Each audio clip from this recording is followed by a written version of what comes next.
नमस्कार, मैं हेम झा। दोस्तों, ये जो पहलगाम में जो आतंकी घटना हुई है, जिसमें 26 लोगों की हत्या की गई है आतंकवादियों के द्वारा और 2 लोग जिनका इलाज के दौरान डेथ हुई है, यानी टोटल संख्या ये 28 हो गए हैं अब। बाकी का इलाज अभी भी चल ही रहा है। ये घटना बड़ा ही निंदनीय है और दुखद है। बहुतों ने इसमें अपनों को खोया है।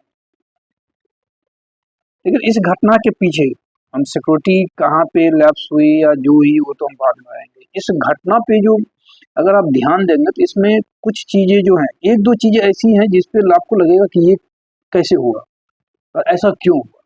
जैसे कि इस बार धर्म पूछा गया, आप हिंदू हो या मुसलमान हो। अगर आप हिंदू हो तो उसको टारगेट किया जा रहा है। और दूसरा कि वहाँ पे जितने भी फीमेल थे, यानी कि महिला जो पर्यटक थी या जो बच्चे थे, उन सबको किसी को कुछ भी नहीं किया गया। केवल और केवल जो पुरुष पर्यटक थे उन सबको टारगेट किया गया। ये ऐसा लगता है, एक तो वैसे भी कोई भी आतंकवादी घटना पूरे प्लानिंग के साथ ही होता है, लेकिन ये जो दो चीजें हैं, अदरवाइज आतंकवादी को क्या है, पुरुष हो महिला हो बच्चे हो, उसको इस सबसे क्या मतलब है। उन्हें तो हत्या करनी होती है।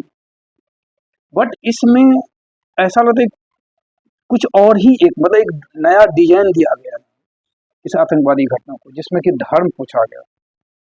आप हिंदू हैं और अगर नहीं कहा जाता है कि उसको पता नहीं कुछ कलमा पढ़ने के लिए कहा गया, जो भी कहा गया, यानी स्पेशली हिंदू को टारगेट किया गया और पुरुषों को टारगेट किया गया।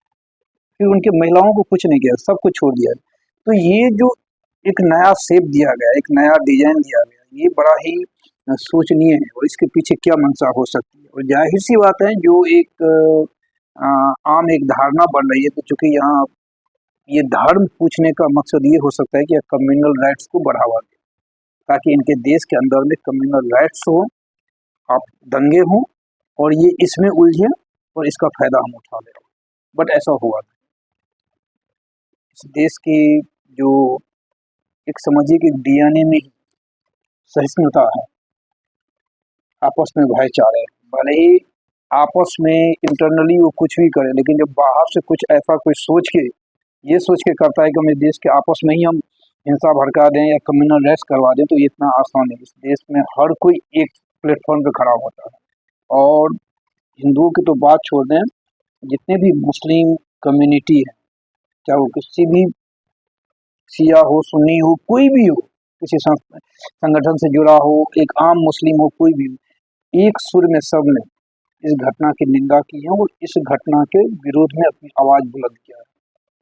ये बड़ा ही एक अच्छा दृश्य देखने को मिला। एक जो एकता कहती है ना, हमारे देश की जो एक यूनिटी है, उस यूनिटी को दिखाया है एक बार। और ये सामने वालों को समझ में आ जानी चाहिए।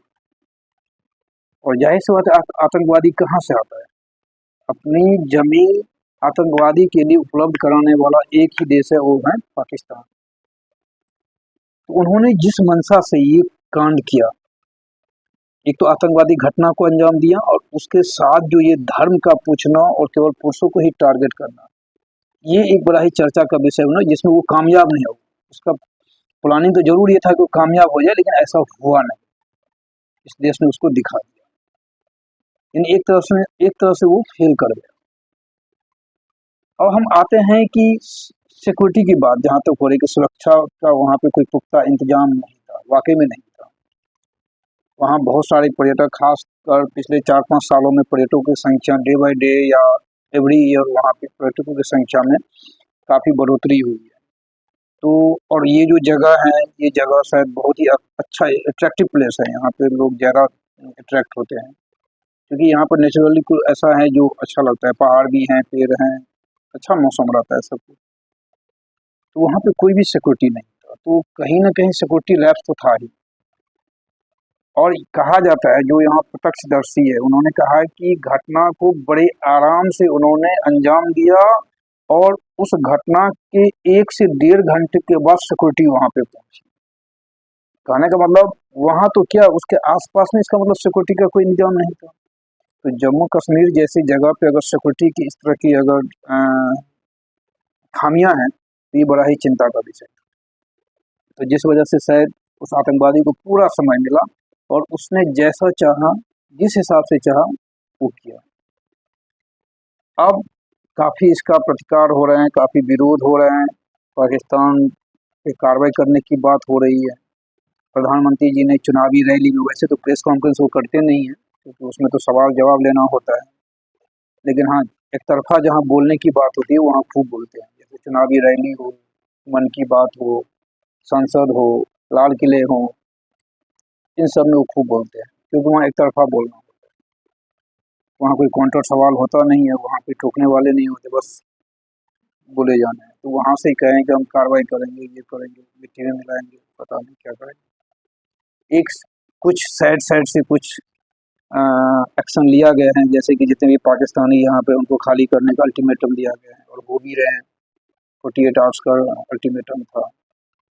फिर जो यहाँ पे भारत में जो पाकिस्तान का उच्चायोग है उसमें जो संख्याएं, नंबर ऑफ स्टाफ की, उसमें कमी करने की बात कही गई है कि इतने तक ही आप रख सकते। 55 था शायद, उसको 30 बोला, लेकिन 30 तक ही स्टाफ रखते, बाकी को खाली करने के लिए।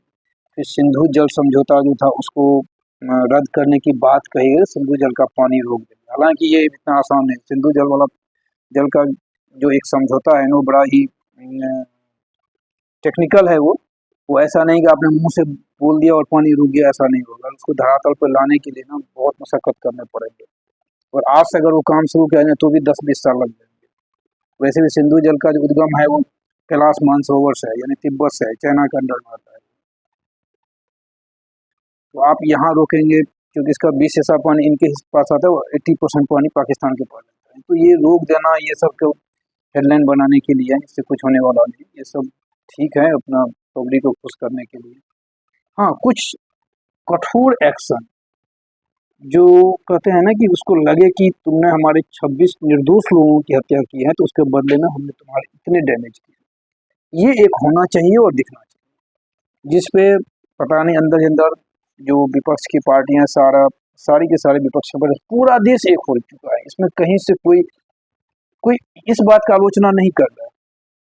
एक्सटर्नली आप क्या एक्शन लेंगे उसको भी, इसमें सब एक मत है, एक कंसेंसस बना हुआ है सबके ऊपर में कि अब सरकार जो भी एक्शन लोगी हम सब साथ हैं। सरकार को जो करना है करें, यानी फ्री हैंड दे दिया गया है सरकार को।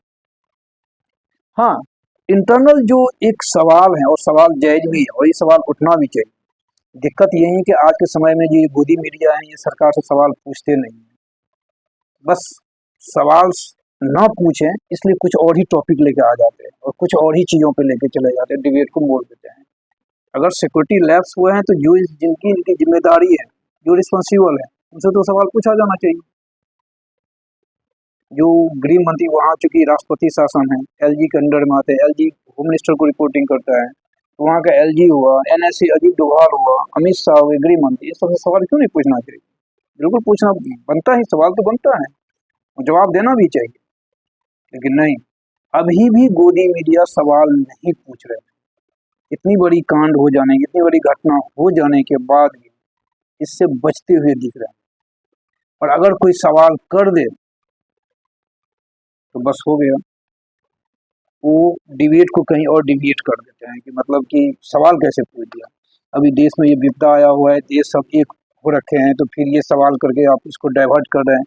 अरे वो एक्शन लेने की बात एक अलग है जिसमें सब एक साथ एक सुर में बोल रहे हैं कि आप जो भी एक्शन लेंगे हम सब साथ हैं, लेकिन जो इंटरनल है, जो एक अगर ये चूक हुई है, जैसे कि सरकार ने माना है, तो कोई ना कोई तो रिस्पॉन्सिबल होगा ना इसके लिए, तो सवाल क्यों नहीं बनता है? सवाल ना पूछ के हम एक तरह से देश के साथ या देश की सुरक्षा के साथ हम खिलवाड़ कर रहे हैं। सवाल पूछना चाहिए कि जिम्मेदारी तय होनी चाहिए, ये भी एक मैसेज जाएगा सामने नहीं, वहाँ सब एक हैं और इस तरह की घटना आगे न हो इसके लिए कितना एक्टिव है। धन्यवाद। हमारी वीडियो को लाइक करिएगा और सब्सक्राइब करिएगा।